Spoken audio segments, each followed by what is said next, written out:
tanto por el punto de inicio donde se efectuaron como por el comportamiento.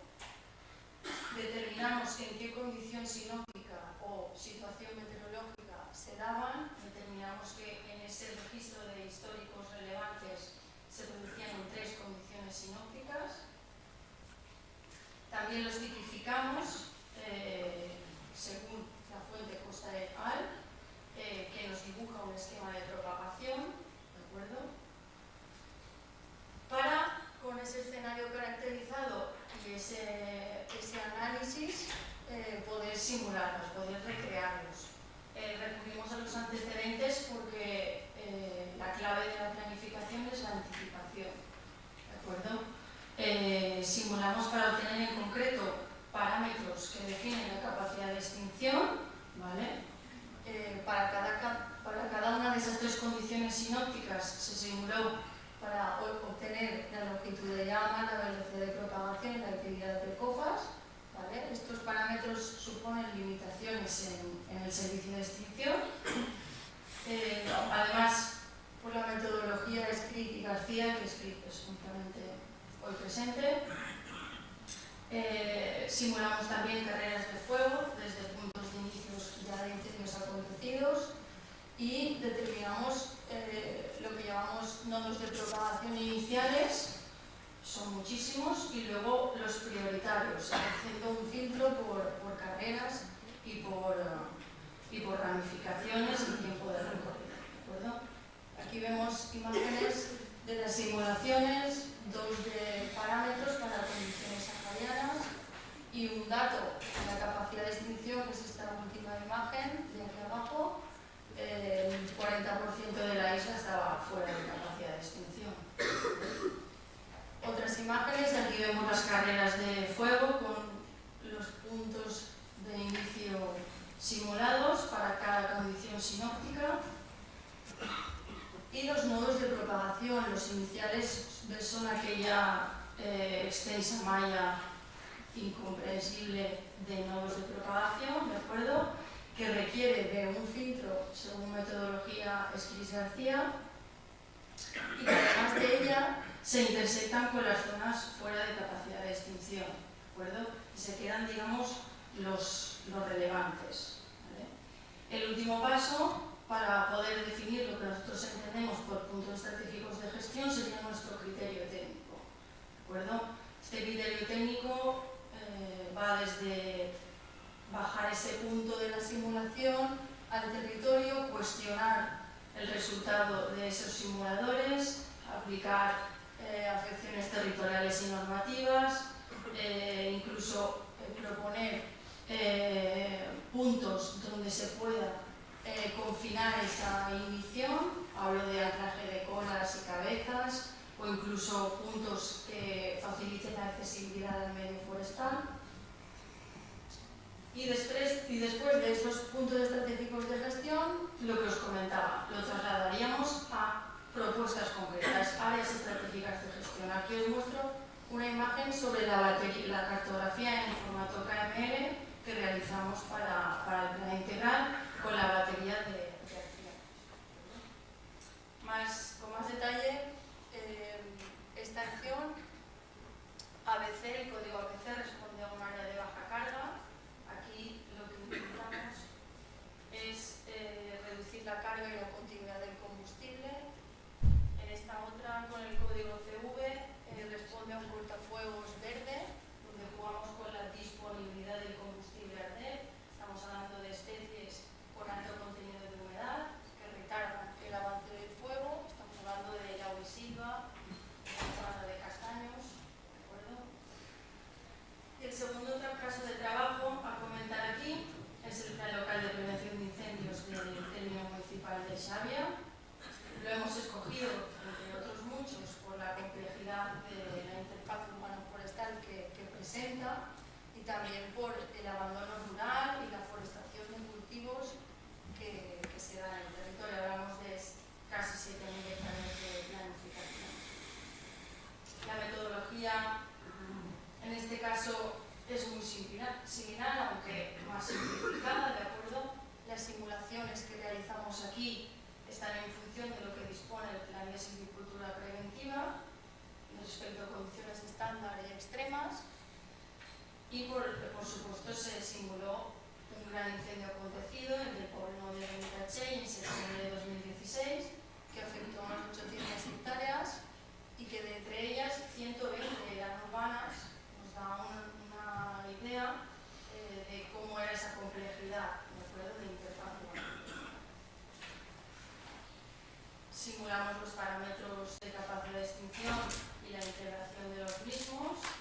Simulamos las carreras de fuego para cada una de las condiciones sinópticas.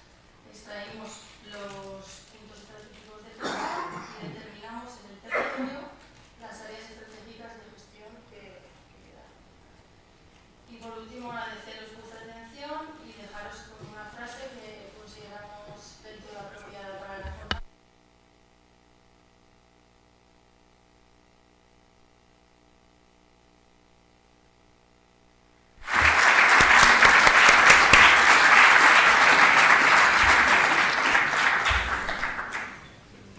En la siguiente presentación, David Caballero.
hacemos un análisis en nivel de la mesoscala. Esencialmente, tenemos en cuenta no solamente el progreso del frente de llama, que sigue un vector o unos vectores, sino además cuáles son los vectores del humo, porque el humo no es un fenómeno topológico.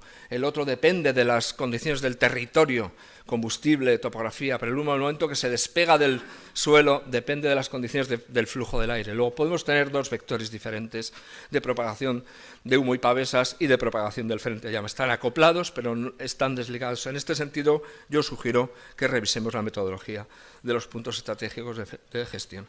Al nivel de la mesoscala, analizamos, mediante simulación probabilística, si la longitud de llama es suficiente como para hacer, y las pavesas, el salto de los viarios existentes.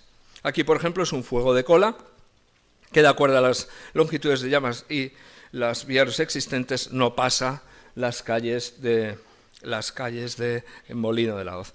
Un impacto de flanco, ni aunque sea de flanco, dado que llega a un lugar que tiene muchísima permeabilidad, porque no hay nada que lo impida, el flanco entra enterito en este caso en el gas, con una urbanización muy permeable a cualquier tipo de fuego, probablemente de cola también. Y finalmente, este es un impacto de cabeza en una zona muy urbana, en la que tenemos algunas pavesas que dan alguna propagación al otro lado de los viarios, pero es un tejido urbano, nos está indicando que puede haber alguna propagación dispersa debido a pavesas, pero va a bajar la afectación del impacto del frente de llama.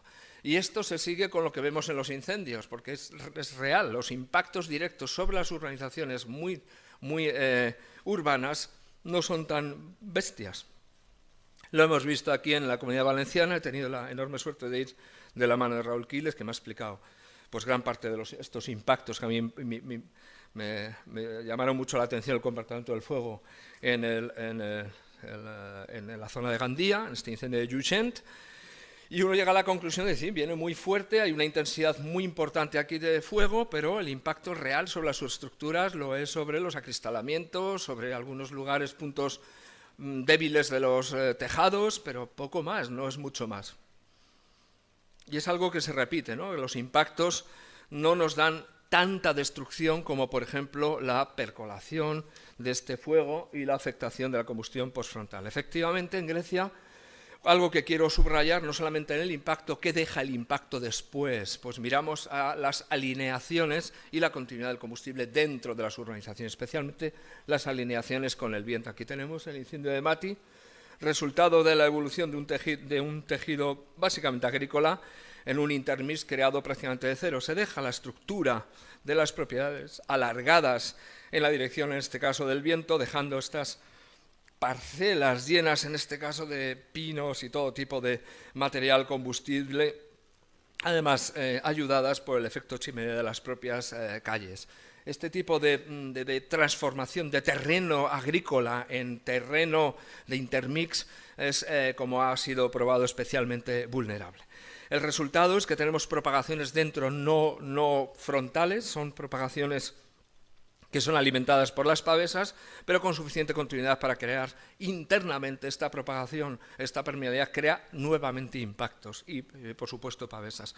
Tenemos algunas herramientas, yo no hago más que dar la matraca desde que inventé este índice, pero que es un índice robusto, se ha vuelto a utilizar ahora, Medi21 lo ha utilizado en la provincia de Girona, y bueno, no es perfecto, pero explica mucho de estas dos cosas, esta continuidad del combustible y esta fricción, este contacto del combustible con las viviendas. Si bien hay que extender el concepto de fricción, es nuestra sugerencia, y en esto estamos trabajando, a el efecto o la zona de influencia de la radiación, poniendo un umbral de la radiación incidente, digamos, para estructuras en torno a 20-22 kilovatios por metro cuadrado. De esta manera podemos cuantificar el efecto del paso del fuego dentro de las urbanizaciones y el efecto que puede tener sobre las viviendas e infraestructuras. Lo que ocurre es que las pavesas asimismo crean estas carreras desiguales con zonas afectadas y con zonas no afectadas que hacen muy difícil evaluar la afectación. Hemos visto muchos ejemplos, este es el incendio de Monchique, en el que no habiendo fricción de combustible, sí hay destrucción de las viviendas precisamente por las pavesas. Aquí igual, no hay vegetación, no hay combustible, pero hay afectación de viviendas, en este caso una torre de apartamentos. El incendio de Roñac, exactamente igual, acumulación de pavesas, no hay prácticamente, sí es verdad que hay actividad, pero no hay otro combustible más que el que había encima de la terraza, acumulación de combustible, acumulación de pavesas, entrada y combustión de la persiana, entrada y destrucción de la vivienda. Es algo que se repite. Luego las pavesas y el humo, si nos están destruyendo tantas las viviendas, ¿por qué no lo incluimos en estos vectores de propagación, en este caso, del peligro? Y finalmente, quisiera subrayar el aspecto de la combustión postfrontal. Una vez que pasa el fuego, queda esa combustión latente que libera. La tasa de liberación de energía es baja, pero la cantidad de calor emitida es muy grande, que acaba en la destrucción de las viviendas, sobre todo si lo que se pone en marcha, tanto este impacto como esta percolación, pone en marcha estas combustiones que de otra manera jamás hubieran ocurrido, con una gran liberación de calor y con la destrucción de las viviendas, tanto en ámbito urbano, en Funchal tuvimos destrucciones parecidas, en ámbito de intermix como en ámbito rural, como aquí en el incendio de Monchique. Vuelvo a traer algunos ejemplos del incendio de Llutxent, en el que se sugiere que toda la afectación de la parte superior de estos porches o estas grandes aberturas debajo de las viviendas, porque está muy afectada por el calor, sí que hace cierta acumulación de calor y, por tanto, una afectación, una combustión postfrontal muy evidente, creando además escenarios no estabilizados post-incendio. Obviamente, toda esta cartografía la podemos hacer a nivel de paisaje, incluso a nivel de mesoescala, pero en la microescala nos vemos obligados a ver qué combustibles hay ahí y qué efecto pueda tener en el cómputo final de esta vulnerabilidad y de este riesgo. Para terminar, me queda apenas unos segundos, quisiera proponeros una metodología basada en estas observaciones. Esencialmente, dentro de cada polígono, estudiar lo que estamos haciendo ahora, el desarrollo del frente, los tracks, pero empezar a ver ya las zonas de influencia, la emisión de humo y de pavesas con el efecto del humo a nivel de paisaje. Esta emisión de pavesas que puede dar lugar a una ignición y, por tanto, una percolación o el desarrollo del frente, que es lo que estamos haciendo ahora, la tesis de Raúl así lo refleja, el impacto en zonas urbanizadas.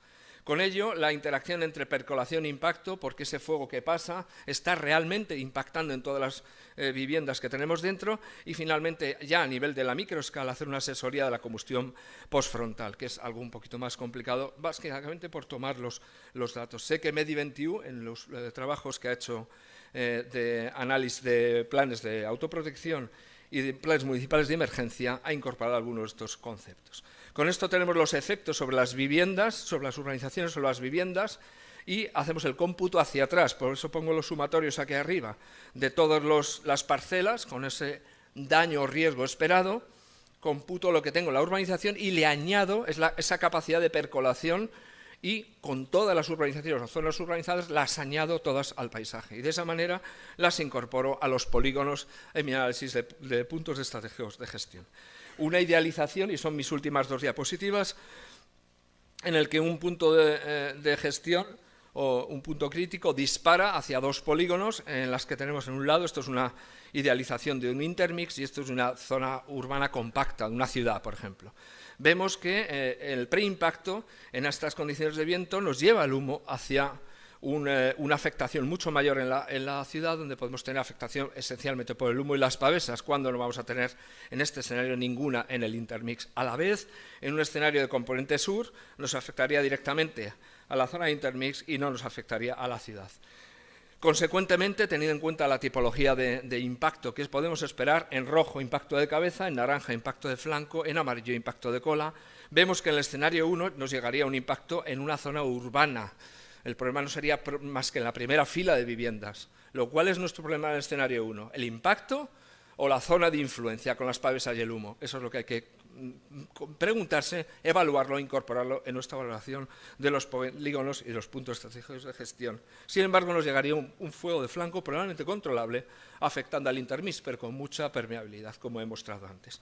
Y finalmente, un escenario 2, que nos entraría de cabeza en una zona de intermix y de flanco en la zona urbana, el polígono 2 en nuestra evaluación tendría menos peso que el 1, en tanto en cuanto un flanco entrando en una zona urbana sería, entre comillas, controlable, porque no había penetrabilidad, no hay esa penetración del fuego, mientras que en el intermix pasaría por encima.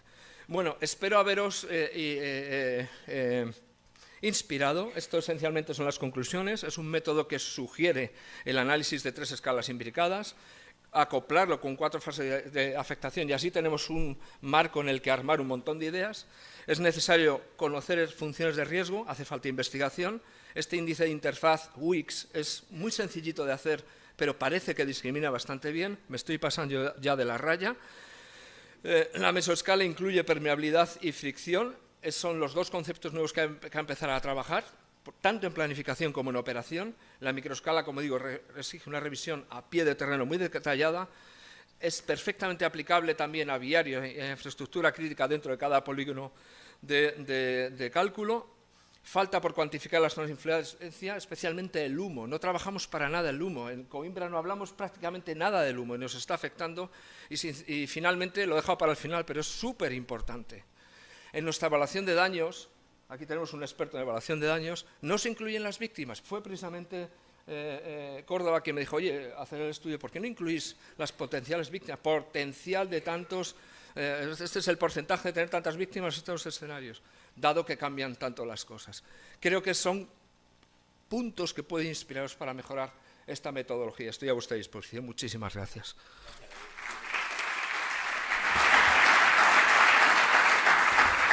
Bueno, y damos paso a la última presentación de la primera sesión, Asier Larrañaga, de GRAF, de Bombers de Cataluña.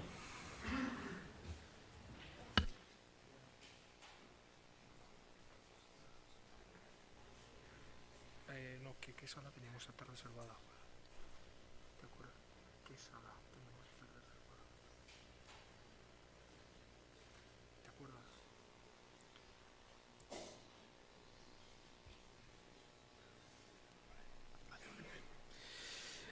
Buenos días, gracias por la invitación tanto de la comunidad valenciana como de la Sociedad Española de Ciencias Forestales a participar en esta jornada. Un poquito os vamos a intentar explicar nuestra concepción sobre lo que sería la planificación en base a los puntos estratégicos que llevamos desarrollando ya desde hace unos cuantos años. Primero, para contextualizar un poco la situación, es cómo nos enfrentamos un poco a los incendios forestales. Estamos desde hace muchos años atrapados en la paradoja de la extinción, es decir, somos muy eficaces con los incendios pequeños y esto está haciendo que hagamos una selección negativa de los grandes incendios. O sea, el abuso de antibiótico en el paciente hace que el día que tiene una infección masiva, pues el antibiótico no acabe de funcionar. Y en este caso lo que estamos haciendo claramente es apostar por minimizar la superficie y básicamente para evitar el impacto en las zonas de interfase urbana, que en este momento es lo que más nos preocupa, y más en una comunidad como en este caso la valenciana, y sobre todo reducir y simplificar el escenario en lo que sería toma de decisiones desde el punto de vista operativo para ahorrarnos básicamente problemas. Esto nos funciona en la mayor parte de los incendios, pero cuando el incendio se hace grande o muy grande es cuando se nos ven nuestras carencias, por decir algo. El hecho de gestionar incendios, es decir, dejar que el incendio haga y gestione el ecosistema de manera más o menos natural, hoy por hoy todavía nos es muy complejo de explicar y de gestionar, básicamente, y a mes nos resulta muy caro a corto plazo monitorizar un incendio en los días que se puede monitorizar un incendio, los años en los que se podría permitir este tipo de gestión, nos resulta muy complicado. Probablemente a medio y largo plazo veremos que no nos saldría tan caro. Como nuestro objetivo básicamente a nivel de extinción es reducir la superficie afectada por el incendio, y eso es lo que estamos hablando aquí hoy todos los ponentes, nosotros trabajamos en 2 ámbitos. Uno que sería lo que en su día denominamos puntos estratégicos de gestión, que nosotros lo concebimos como un espacio de maniobra de extinción para el confinamiento del incendio, básicamente. Pero relacionamos el PEC a una maniobra de extinción, que he visto más que más de un ponente ha citado esta definición nuestra. Y en el caso de las áreas de fomento de gestión, sería aquellos espacios forestales que podemos transformar para hacer que la capacidad del incendio a desarrollarse a un gran incendio forestal se vea reducida o limitada. Pero no tiene que estar asociada directamente a una maniobra de extinción. En este caso partimos de dos escenarios. El escenario, por decir algo, potencial, que puede hacer el incendio, y el escenario objetivo, que es el que queremos establecer como sistema de extinción. Yo os explico un poquito qué quiere decir todo esto.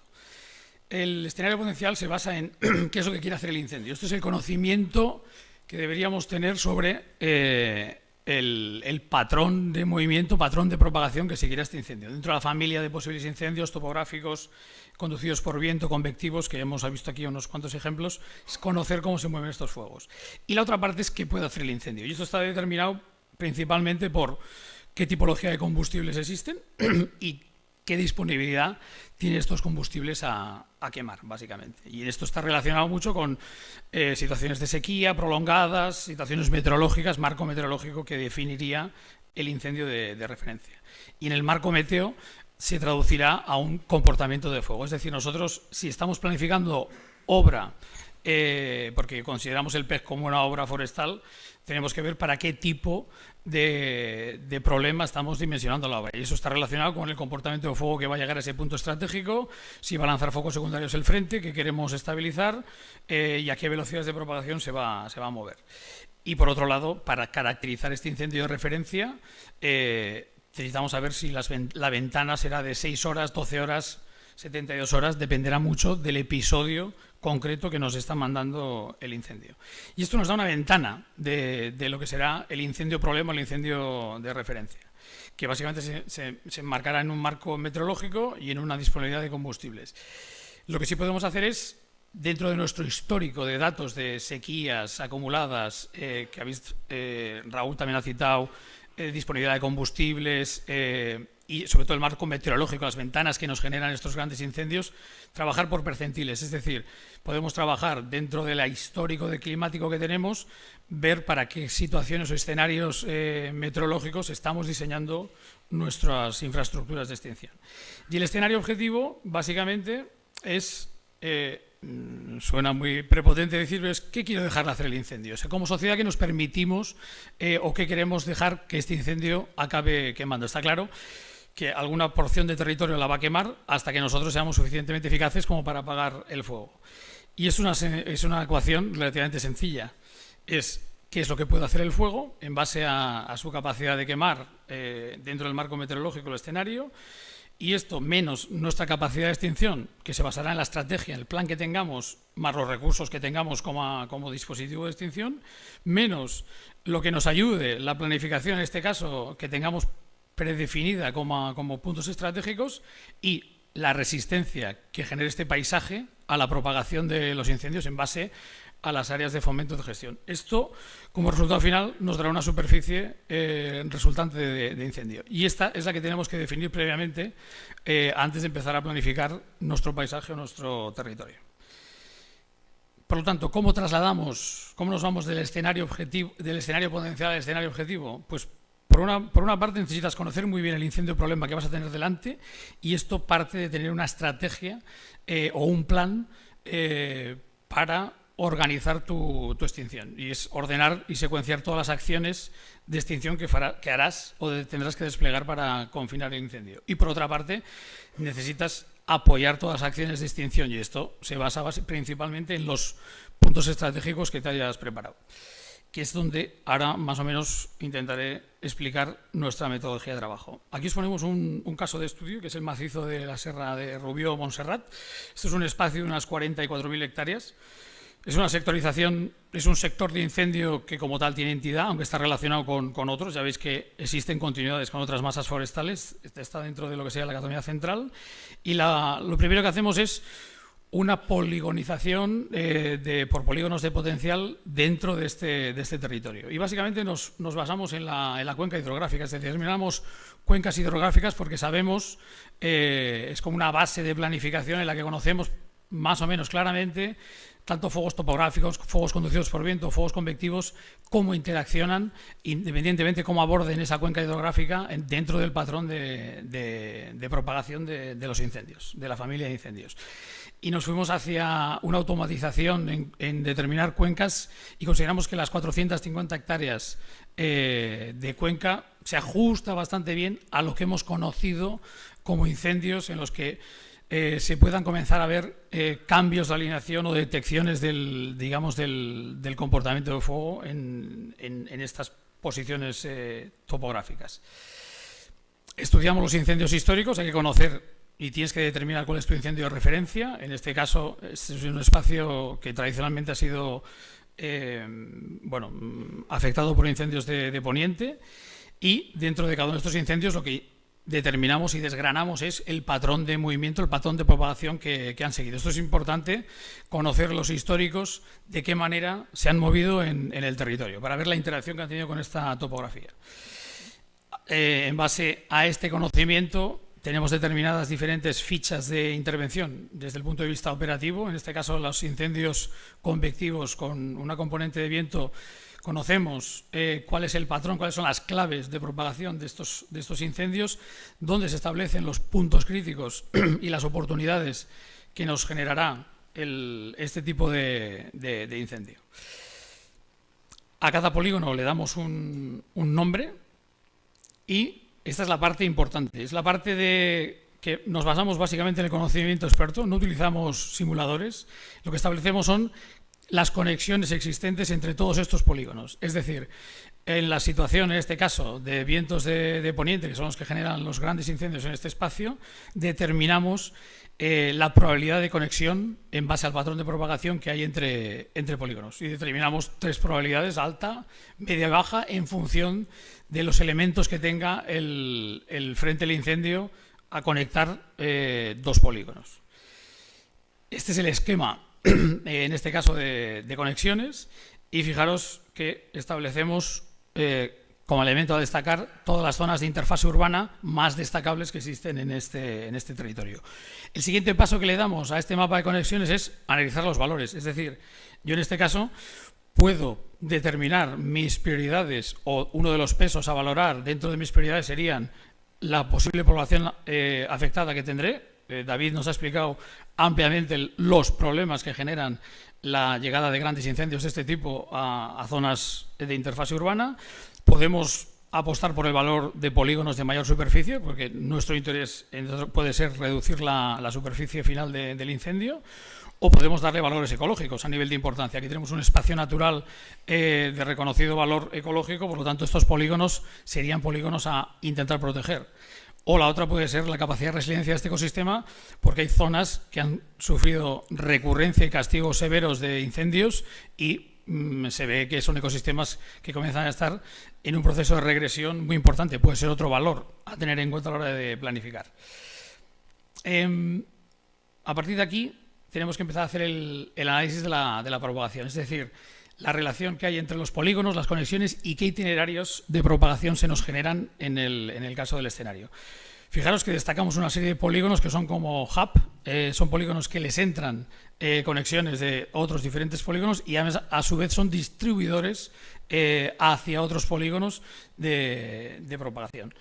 En este caso, a cada polígono de estos le podemos asociar un potencial siguiendo todos los itinerarios de alta probabilidad, en este caso de conexión. Fijaros que el polígono 5 tiene a su alcance hacia el este todo el potencial que daría este espacio en concreto. Otra cosa será que este polígono 5 en el escenario de incendio tipo tenga capacidad de afectar a todas las hectáreas y todos los polígonos que tiene hacia el este. Probablemente, si la situación meteorológica es de 6 horas de poniente, no será el caso, pero si es de 36 horas de poniente o de 48 horas de poniente, le dará tiempo de sobra llegar hasta el final. Cada polígono o cada polígono hub de estos tiene un potencial asociado y es en base a lo que trabajamos. Una de las primeras cosas que podemos hacer es establecer, pasar el mayor número posible de conexiones de probabilidad media a probabilidad baja, y probablemente esto lo consigamos con pequeñas intervenciones en algunas zonas concretas que nos faciliten el acceso y tengamos una franja mínima alrededor de alguna pista donde anclar alguna de las quemas, como también nos ha comentado en este caso Raúl. Aquí veis que hay mucha conexión de probabilidad media que es transformable con pequeñas acciones a probabilidad baja. Y aquí os pongo algún ejemplo para que veáis más o menos claramente. Es decir, la conexión entre polígono 1 y 2, en este caso, que será una conexión en la que el incendio tipo, en este caso en una situación de poniente, llegará a esta conexión de flanco, no me hará falta mucho más que garantizar una buena comunicación entre la parte de la cresta y el fondo del barranco y una mínima intervención a nivel de vegetación en el fondo del barranco. El resto lo haré aprovechando las discontinuidades que ya existen en este espacio.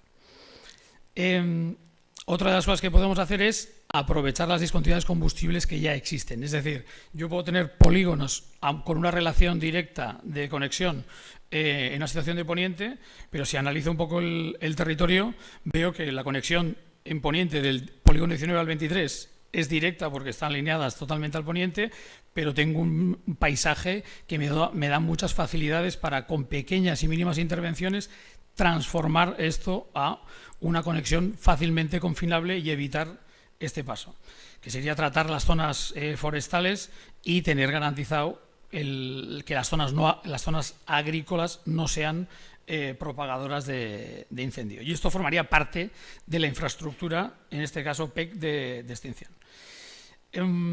La cosa es, ahora que ya hemos reducido complejidad al sistema, cada vez tenemos menos enlaces de alta probabilidad, ahora hay que analizar cuáles son los itinerarios que pueden ser más preocupantes y cuáles serían las conexiones que más nos interesaría limitar. En este caso, probablemente la conexión de 3 a 5 es la más evidente, que si evitamos la entrada al polígono 5 del incendio, pues ganamos mucho, porque el incendio es un gran conector hacia el resto del espacio que estamos trabajando.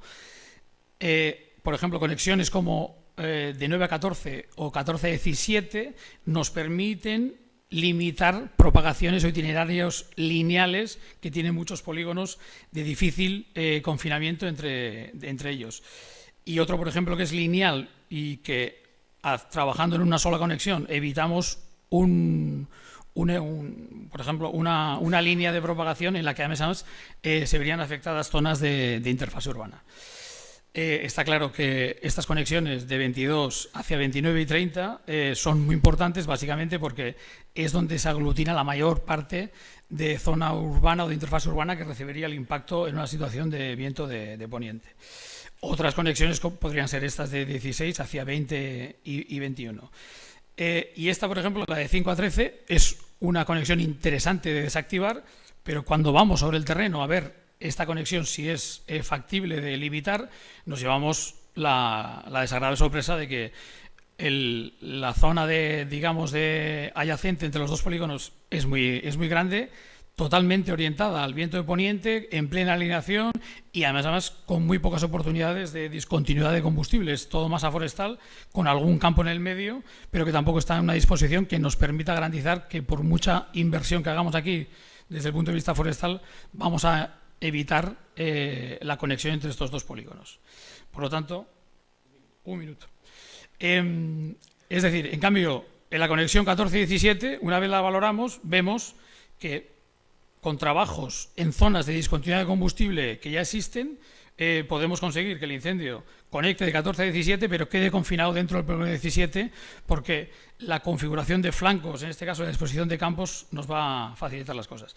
Este es un ejemplo de planificación que lo hicimos dentro del proyecto Life Montserrat en el año 2014, que se hizo la propuesta, en la que ya orientamos a los gestores del proyecto realizar toda una franja alrededor de la desactivación de estas conexiones, y al año siguiente tuvimos el incendio, en este caso de Ódena, del año 2015, que mostró claramente la conexión del polígono 18 al 24, el 24 al 22. Probablemente este es el momento de paso del polígono 24 a 22, con una franja suficientemente grande hubiésemos conseguido cambiar el comportamiento del fuego, aprovechar la discontinuidad de vegetación y limitar la propagación del fuego. Polígono 22 Fijaros qué potencial final tiene. Hemos trabajado sobre estos polígonos o estas conexiones entre como las más destacables y posibilistas de ejecutar, y esto nos da un mapa de estas características. Fijaros que vamos a intentar aprovechar la mayor parte de las zonas que ya tienen un eje agrícola, porque son los tratamientos que con menos afectación forestal consiguen máximo rendimiento en cuanto a confinamiento de fuegos. En todo caso, estamos hablando de tratamiento de unas 1.200 hectáreas forestales, que eso viene a ser un menos de un 3% del total del terreno, y el resto de PECs, que no están mostrados en este mapa, porque saldrían cosas muy pequeñitas, se van a basar en pequeñas actuaciones, trabajando en nudos de barranco, generando pequeñas discontinuidades y franjas de mínima intervención alrededor de caminos en los que intentaremos acceder con BRPs de manera segura o anclar maniobras con fuego. Y sobre las áreas de fomento de gestión, que no las he tocado, no tengo tiempo, si no lo explicaría con mucho gusto. Lo que concebimos como prevención pasiva ante GIF, os invito a que le echéis un vistazo a esta publicación que en la que hemos participado recientemente y en la que se propone un sistema para determinar con qué intervenciones y en qué zonas vamos a conseguir las mejores transformaciones de las estructuras forestales para reducir, limitar el comportamiento extremo de los incendios. Y eso es todo. Muchas gracias por la atención. Gracias.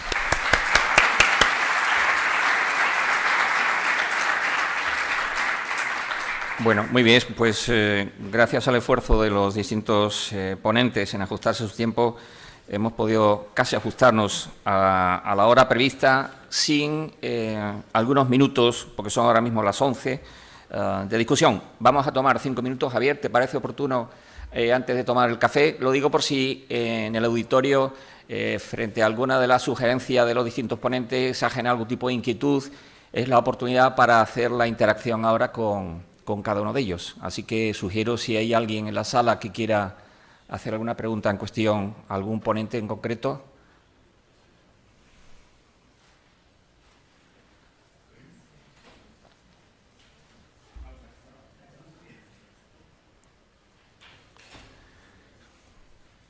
Bueno, la verdad es que yo creo que se han tocado temas muy interesantes y básicamente hay una confluencia aquí, empezando por la pregunta que lanzaba al aire Mario, desde el punto de vista de decir, hay distintas tendencias, distintas soluciones, las estamos probando en el territorio, no encontramos que haya coincidencias.